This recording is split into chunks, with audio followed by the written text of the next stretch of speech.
Good morning. My name is Cynthia Garcia, and I am a former member of Juntos, actually, and I get the honor and the privilege of being up here and sharing with you guys the amazing work this team does out in our community. And so, welcome to our first annual summit presentation. I was freezing in there. I was like trying to jitter my legs and move, and earlier I was like, oh, I shouldn't wear a jacket, a blazer. I'm going to be freezing. I am so glad I wore a little bit of a long sleeve because it's always cold in these rooms. But welcome. Like I said, I'm a former member. I recently transitioned over to just doing full-time therapy. I focus in trauma therapy. But today we get to share with you, like I said, the amazing work this team does. I'm going to go ahead and let the supervisor of this team come on up, Miss Ellie Chavez, and do the introductions. Well, we're first going to start with the warm-up, so I'm going to ask everybody to stand up. No, I'm just kidding. I'm going to make y'all shake it out. No, I'm just joking. So my name's Ellie Chavez. I am, Cynthia was my supervisor. I am now the current supervisor. I'm going to introduce our team. We have Aubriana Garcia. She is an IFAS provider. We have Sabrina Madrid. She is another IFAS provider. We'll explain what all of those are here in a moment. We have Sandra Ortega, she is one of our master interns. Salvador Terrazas, he's another IFAS provider. Then we have Damian Willie, he's a multi-service provider. And then Analicia Natera, she is a IFAS provider as well. I have a question for you guys. Are you guys familiar with the community-based program, the services that we offer? Or are you all completely new to this? Well, great, because this is going to be fun. We're going to have a lot of information to give you guys, and I'm glad to be able to say that our team will be participating this morning.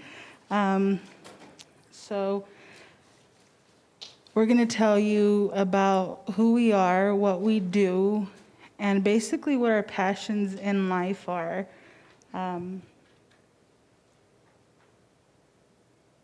There's my introduction.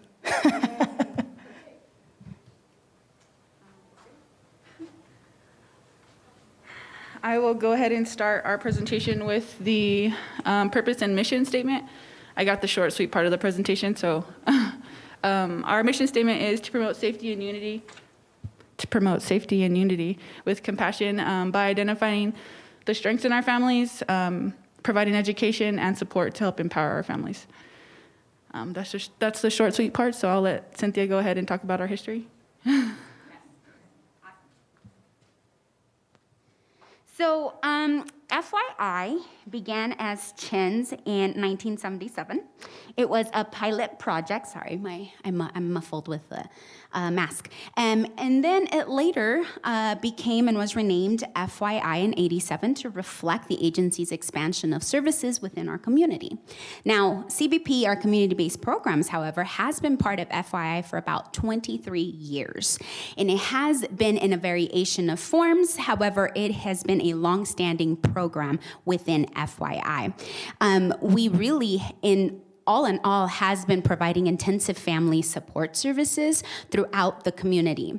It really kind of came out of the Adoption and Safe Families Act of 1997. This act allowed funds to go into 4 key areas: family support services, family preservation services, family reunification services, and then adoption services. And I am super, super glad to say that out of those 4, we are still focusing on 3. Adoption later just kind of went into within CYFD and in-house, and we continue to be the contractor, in addition to what CYFD provides in-house. So through the last 2 decades, we have had these services evolve as the needs of the families continue to be assessed. It's been one of the primary providers of time-limited reunification or reunification services and in-home services for nearly the past 23 years. As needs were assessed, a variation of our programs developed, and they evolved into what we provide today. And the team will go into specifically those services, but they look like family support services, intensive family support services, or what used to be known as in-home services, and time-limited reunification or family reunification services. Most recently, Family Connections was launched and is currently in its third month of implementation within FYI.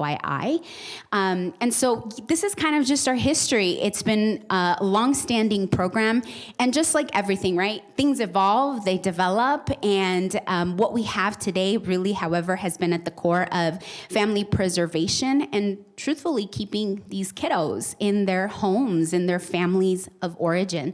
There's no better place for them and where they should be within their homes. And this team, I can wholeheartedly say, they work tirelessly and they work just all the time to make sure that these families have what they need. They meet them where they're at. And it is such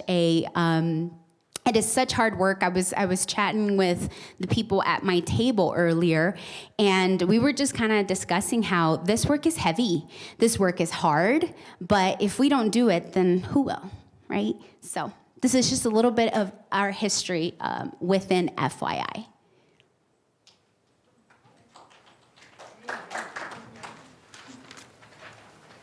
Okay, can you guys hear me okay? Oh. Okay. My name is Sabrina Madrid. I am a NIFIS provider with CBP. Aubrey did go over our mission and our statement with our program, but I do want to dig a little bit deeper into the safety, permanency, and well-being portion. So all of our providers are actually trained to follow the same safety tool assessment that CYFD uses. We do focus on education and support, but we also focus on safety and permanency and well-being. Actually, we do assess for safety every single time we go into the home. We speak with the children individually. And, excuse me, we're also moving into the family connections model. I don't know, Ellie, would you like to kind of speak on family connections? Well, sure. They can also attend family connections with Marianne in the morning. With who? Marianne? Okay, so we don't want to kind of dig a little bit? Okay. Okay, yes, but we strive to prevent child abuse and maltreatment. With that being said, it's really important that we speak with the children individually in the home to assess their safety, see how they're doing in school, make sure they're attending school, also making sure that there's no abuse or neglect happening in the home. And that's really the safety portion of our, am I missing anything? Reunification? Oh, so we also do reunification programs, which Ellie will be talking about here shortly. So we also make sure that the kids return safely into the home as well. Okay. Do you guys have any questions on how we assess for safety? No? Okay. I don't know what's next. Oh. That would be me. So first of all, I'd like to clarify one thing. A lot of people always get us confused, and they think that we're actually CYFD. As we come into their homes, we work together with CYFD. Our goals are pretty much the same. We want to ensure that the reason that we're involved is consistently being addressed while we're working with the family. So while we're developing their family service plans, our family service plans are geared towards addressing the reason we're there. If it was for domestic violence, those service plans need to be geared towards DV. If they were geared towards child maltreatment, how are we addressing those? And so it's a continuous thing that we do. But again, we're not CYFD. Our parents, when we go in, we are consistently saying, guys, we're not CYFD. Now, we do report when we need to, but we work with the families in order to try to prevent that, which is why we're there. So we offer an umbrella of different services. You'll see that we have the primary and secondary prevention services. I'm going to skip down because we'll go more into depth here in a second. We have placement prevention services, and we also have reunification services. So the community-based primary and secondary prevention services, which you hear us talk about the FPSS and SPS, it's a program that's designed to provide individual one-on-one support to parent and child. For example, we can take a mom that's pregnant and doesn't know how to be a mom. She's concerned. She's probably been a victim herself of abuse. She's been involved with CYFD, and she wants to learn a different way to be a better parent. Or she might have had all her children removed, and now she's starting over with one baby and wants to ensure that this one goes the right way. We provide her with the tools necessary to be able to parent. And I say her, but this can go for he too. As long as there is a child in the home, we provide services to anybody. And as long as we have one willing participant, we will work with this family.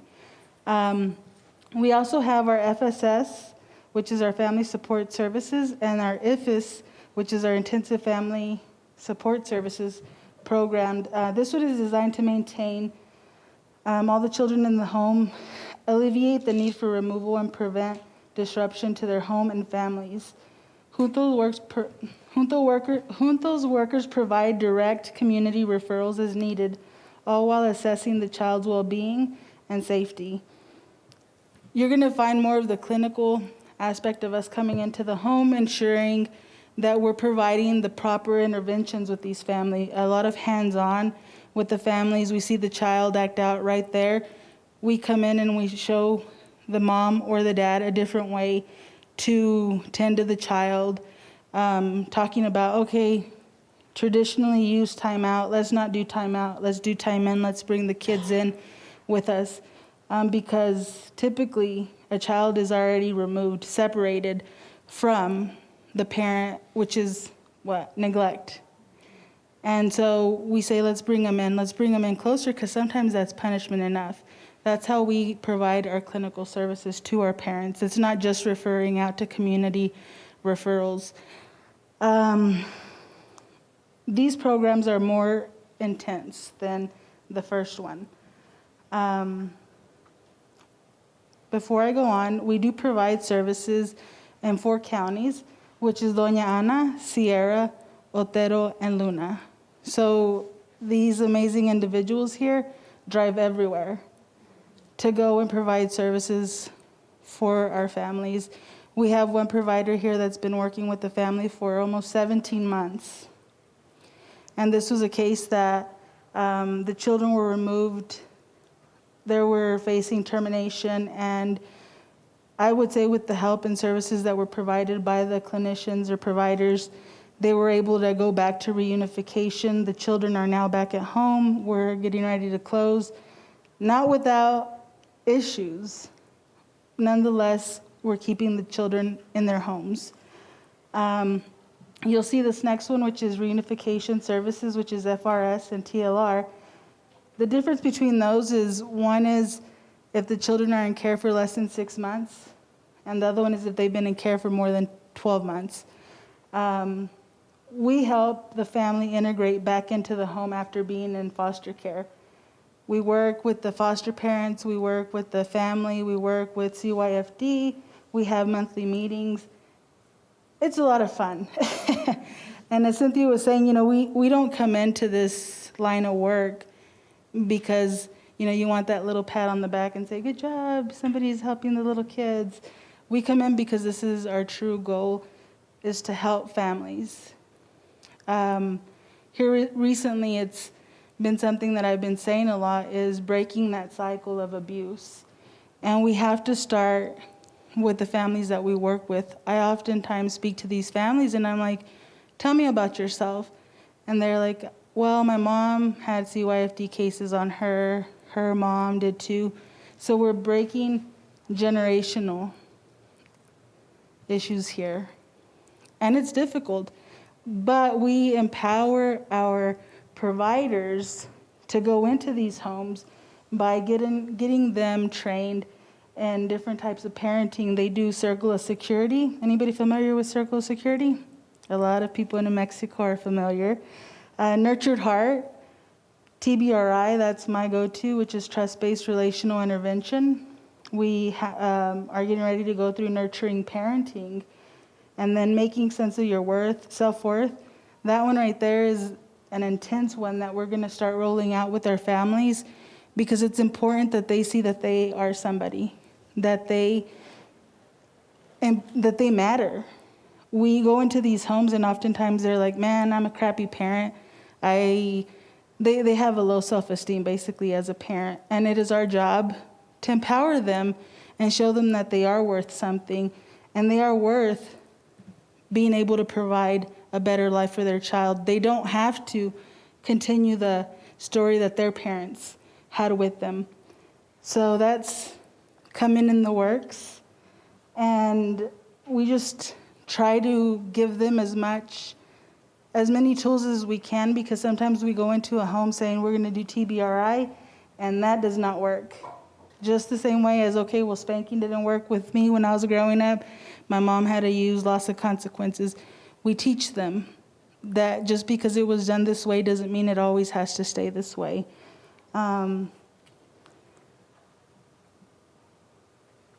So in the last one, children are in CYFD custody in these cases. We should be getting these cases 3 months, at least 3 months prior to them coming home, so that we can be working with the parents. Sometimes we get them and they're like, hey, the children are going to go back home, and they went back home yesterday. So we have a little catching up to do. But all in all, these are the services that these lovely individuals provide. They put their hard work, their families aside for a little bit, to ensure that they're able to help other families get back on track. They reach out to the community, ask for donations, because some people don't have the resources. They don't know how. They're afraid. Sometimes we judge and we're like, they're just lazy. They don't want to do something for themselves. And it might not be that. It might be that they don't know how to start. And so we help them with that. We have our primary prevention services. These are designed to increase the community's general knowledge about child abuse and neglect and the awareness of child abuse prevention services. If you or anyone here wants to know more, or you go to church or you go somewhere and you're like, hey, this is something that we want to know, or I think that it would help, we'll go out, we'll speak to your congregation, to your teams, to your groups, because this is the way that we do this, is as a community. These 6 individuals, 7 individuals can't do it by themselves. We do it as a whole. Family Support Services is a short-term community-based service program that works with families in their homes and the context of their neighborhoods to help meet the basic needs of the children to prevent the child maltreatment. We go in, where are the children sleeping? Oh, they all sleep with mom. How do we help them, get their own beds? I dropped off twin beds at a home once, and they were like, for me? Like, I don't have to share this? That's something that we take for granted. We're privileged, and even though we've gone through hardships in life, a lot of times I think that we don't acknowledge what others go through and what they've been through. And again, we have our intensive family support services. These services are provided to families who are in crisis, and intensive wraparound support is needed in order to prevent child abuse, neglect, and to maintain children's safety within the family of origin. Reunification services ensures the safe return of children to their family of origin from foster care placement. The reunification program and the intensive family support services only accepts referrals from CYFD. We'll talk about those and how you can get to us without being CYFD. That's something that we're working on. But I'll stop there and let Ms. Sandra go. Thank you, Ellie. So as Ellie introduced me, my name is Sandra Ortega, and I've been with the community here with Juntos since July. As she had mentioned, I'm a master trainer, master intern. And so I apologize. I'm trying.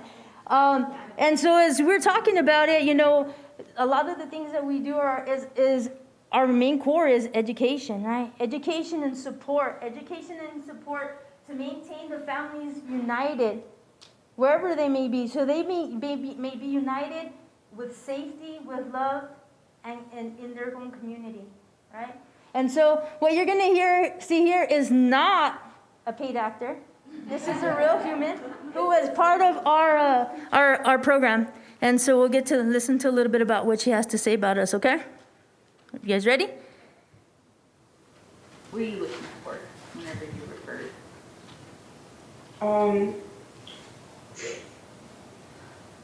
I guess I was looking for to better understand I guess myself, and to try to get some better understanding about the reasonings behind why I turned myself into doing bad things. And when you say bad things, what do you mean by that? Allowing people to use me, walk all over me. I got into doing some drugs with an ex-boyfriend, some really bad drugs, and I guess I did put my family and mostly my kids on the back burner for my ex-boyfriend and the drugs that we were doing. Okay. And now that you've been through the program and we were able to talk about some of those things, and what has changed in your life as a result of participating in our program in regards to those things? Well, what's changed is I don't allow people to walk all over me anymore. I actually found myself again. I am going to court next week so I can get my kids back. And I just had a new baby last week. So the program has helped me a lot to understand that my children and my family and my self-worth is more important than any toxic relationship or any kind of drugs. Awesome. How would you say that the program helped in guiding your sobriety? Do you feel like it had any impact on that part of your life? Yeah, of course. I guess it started at first I didn't know what it was gonna do or what it was gonna help. But going through the program and doing the parenting classes and learning how to better understand my kids and having a better relationship with them has helped me out a lot with staying sober, a lot. Well, I definitely enjoyed working with you, and I'm glad that you gained that confidence, because that was exactly why we wanted to work together, right? Is to give that. Yes. Oh, and you had mentioned that you had just given birth. Yes. Right. Would you like to share him, or is that something you want to? I guess I'll start kind of towards the beginning, kind of fast forward it a little bit faster than the whole day by day 9 months, I guess. I found out that I was pregnant with my son in the end of January, and I had a good pregnancy.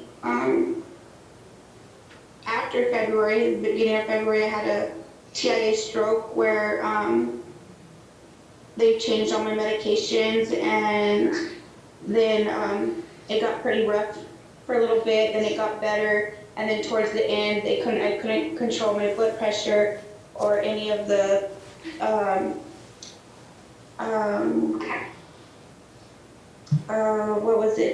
blood pressure and my anxiety and everything like that. So they ended up going ahead and giving me, delivering to me at 37 weeks.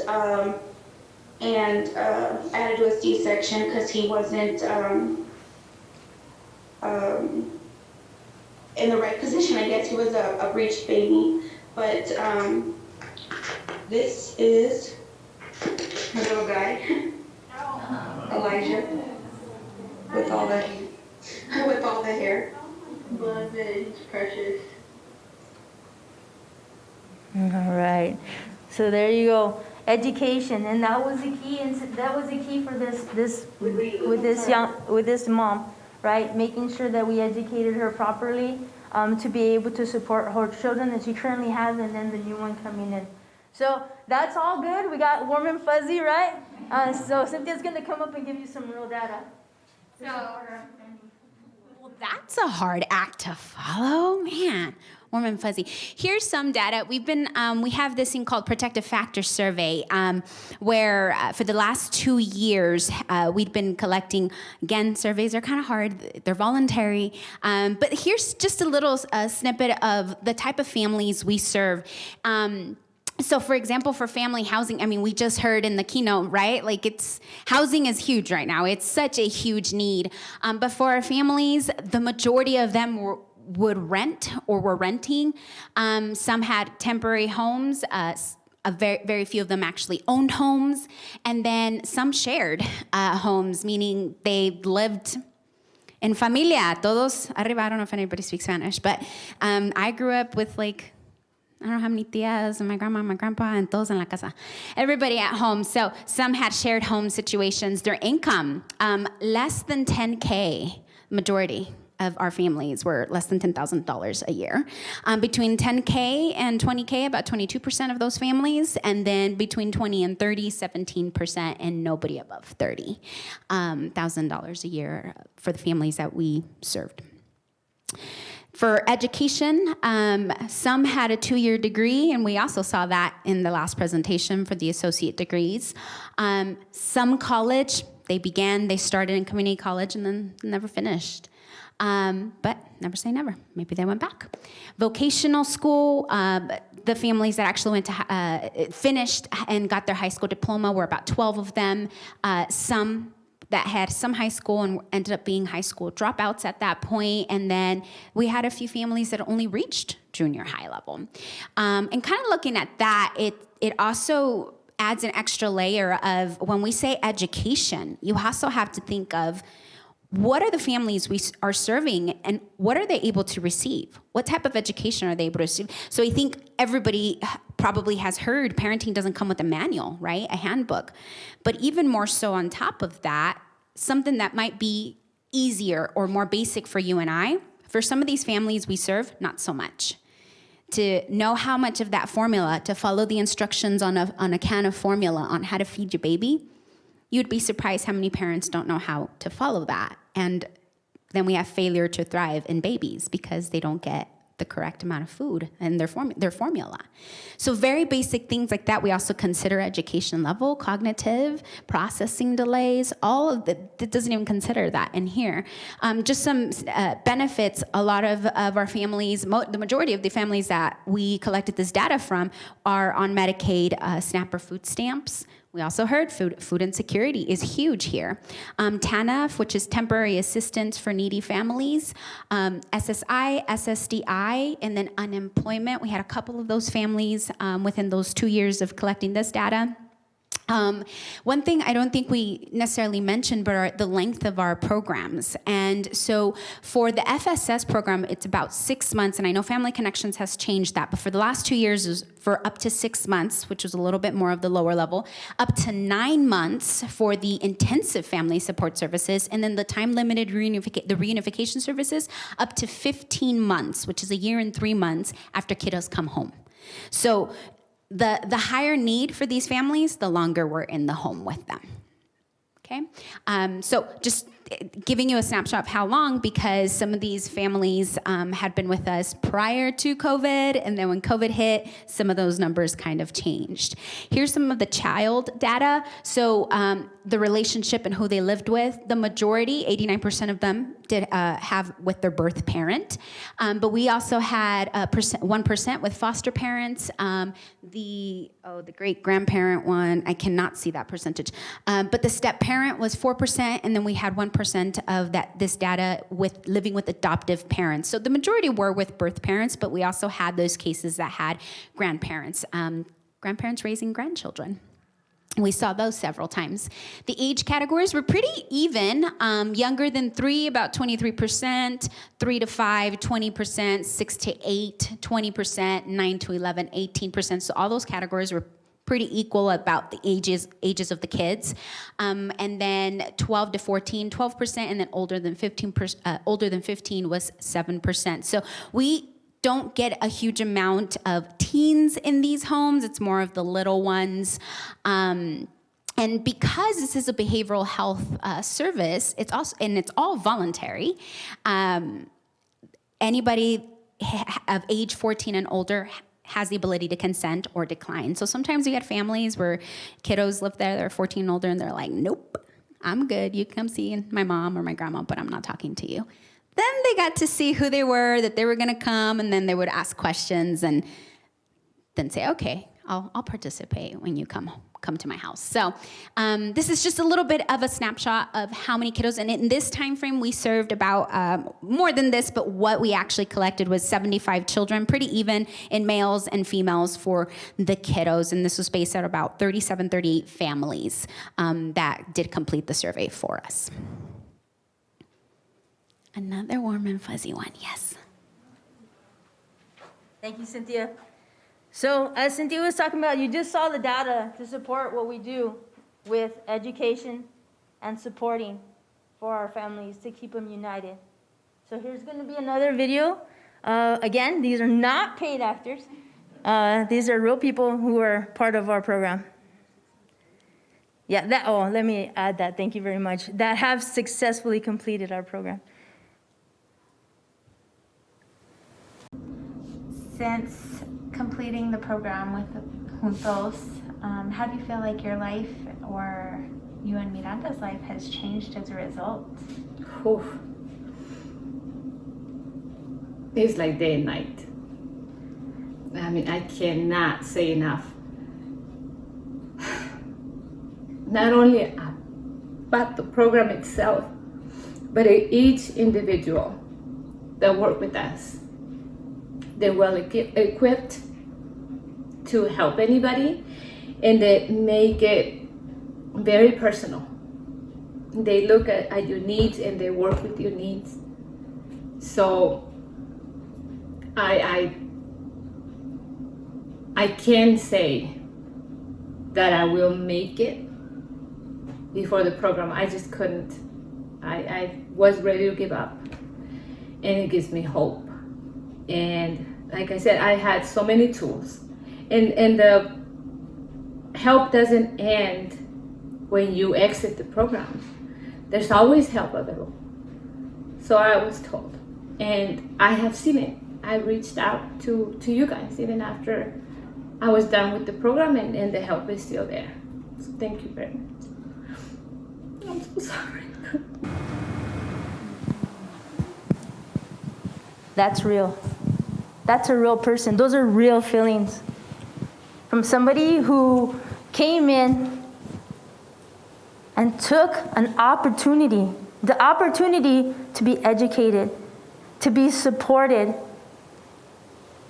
so that she could be a better parent for her daughter. That's what we do.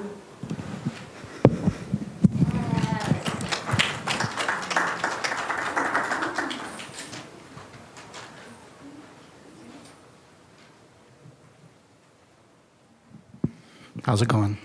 That was a really touching moment, right? Being able to see that. I'm fairly new to the program. I come from a juvenile probation background. And seeing this and seeing what we do and having the opportunity to see my peers, coworkers do well, and learning from my supervisors. It's a really good program. I was used to going to the homes and just kind of, following probation, and I understand probation is important and parole. I'm not trying to put that down, right? But understanding the importance of being able to see and hearing them out, and being able to do that, to work with them, it's been something that I never saw myself playing with the little boy, because I'm used to working with, juveniles, and trying to kind of talk to them and understanding what they're going, or hearing the mom in particular about what's going on, or all these things, So when it comes to why wait, even though a lot of our referrals are more for, they come from CYFD, and Ellie will touch base on that later, but there's a volunteer pieces. Parents can usually come. Some parents have come and actually asked for services, for help, like this parent right here. And the fact that they want the help, it's really good that they want to make a difference, and that they want to change something in their life. We do have those families. Like we also have those families that, that are referred from CYFD, and that we work with them in that sense, So the why wait portion is basically about why wait till a crisis happens. With my experience, what I've seen when it comes to, juvenile probation, I've seen that if they would have worked with the families earlier, in my opinion, it would have probably been able to. Just being a parent, who's a really good parent here? A really good parent here. Yeah. That's a good way to start, right? Because once that's like positive self-talk in a sense, to where we're going to say, but I could be better. I could do this. I could do that. And everything. So that's what I want to encourage you when it comes to that. But let's not wait for a crisis to happen. You're in the field. You see a lot of families. You see people that are going through things. Refer them. Ask them to come and look for assistance. Another thing. Why wait till the children are being removed? Not to put Damon on the pole, but I mean he's done some kind of work before where he has to remove families, children, and that's difficult for anybody to do. And not just that, but I mean, why wait till that happens when they could get help beforehand? Why wait till something really, something really difficult happens till that happens? Why wait till they're going to be evicted from a home? Maybe they could get help before. Cynthia was talking about unemployment. All the families that we work with, low income. Sometimes they struggle with different things. So just being able to see that these services are out there is mainly our main focus. To kind of get a chance to kind of touch base on the kind of service they provide, that they can know that there's people out there that will go and talk to them, to their homes at different times. And, being able to travel to all these, Deming and all those places has been really interesting too, But it's a matter of providing the services, with that. So that's the main focus when it comes to why wait. Refer them beforehand, and let's see what we can do to help them out before it gets worse. Okay? Thank you, guys.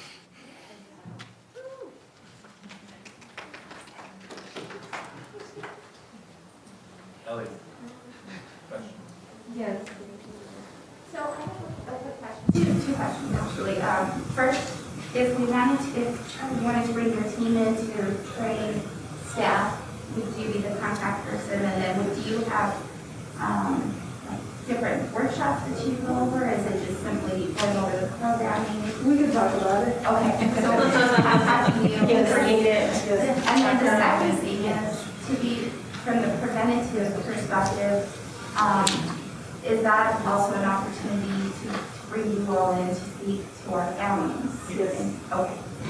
And does it mainly happen in person, or do you also provide virtual? We can do pretty much anything. Okay. alumni student will do it. Okay, yeah. We meet the charter even. We work whatever time to our best to be. Okay, great.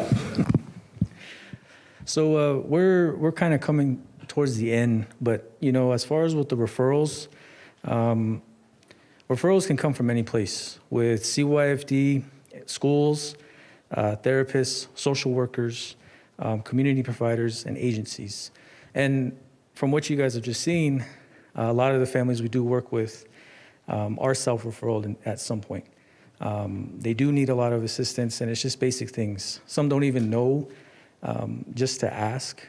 I know with all of us working, CYFDs, it's pretty scary.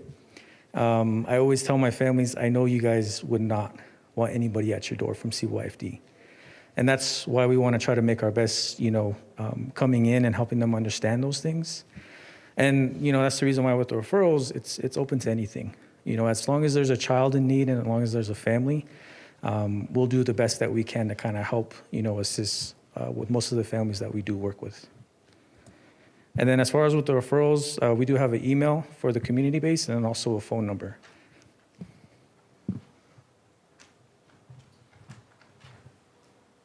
So that lovely phone number you guys see right there is mine. You can reach me there if you need anything. What we don't do, and I'll say this, is we don't offer short-term assistance. Whenever I go in and work with a family, we say we have a huge water leak right here, and we're talking about family problems.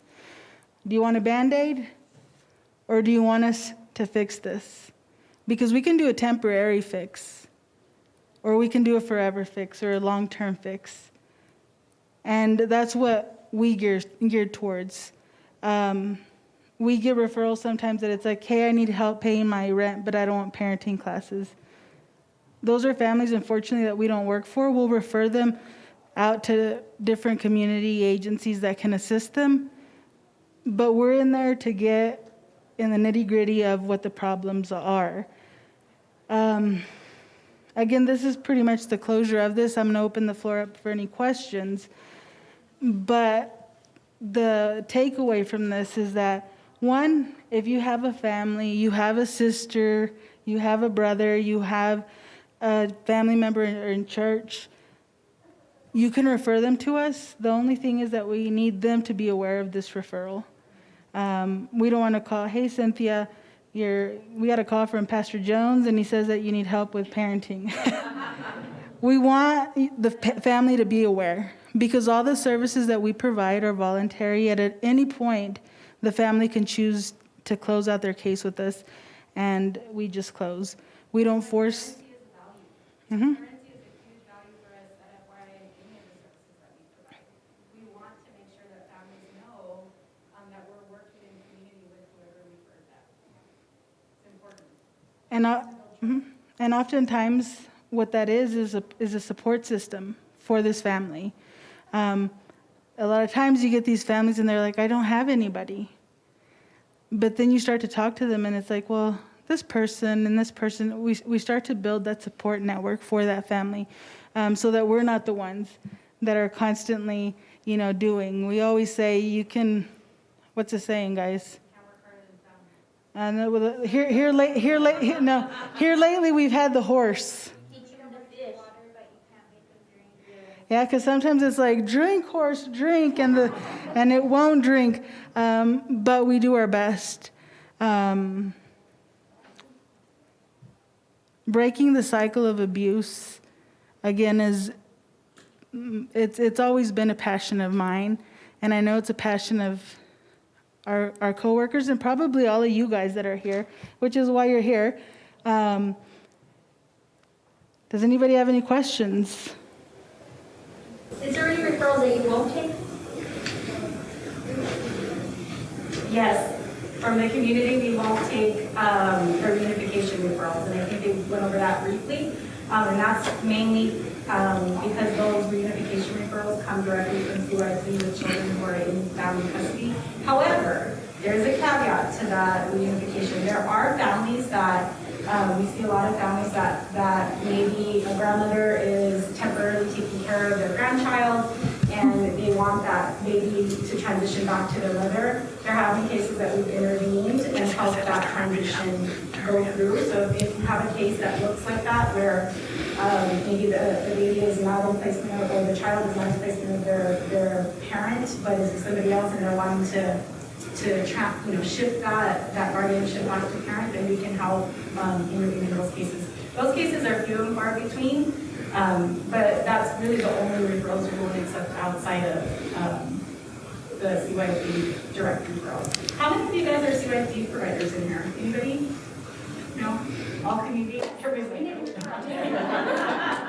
So, hey, give me a call. No, I just want to leave you with one last thing before I let you go. The best thing that I love about families and youth is that our programs talk to each other. We have so many services that we offer, And a lot of times it's hard to do a treatment team meeting with a therapist from another agency that's not going to talk to you because of whatever reasons. We still do releases of information within agencies and the different departments, so there's not any crossing boundaries, but it's a lot easier. And like I said, FYI just has so many services to offer that we're the place to go, guys. So I'll be expecting your calls. If you have any questions, email right there, and I will get back to you. Okay?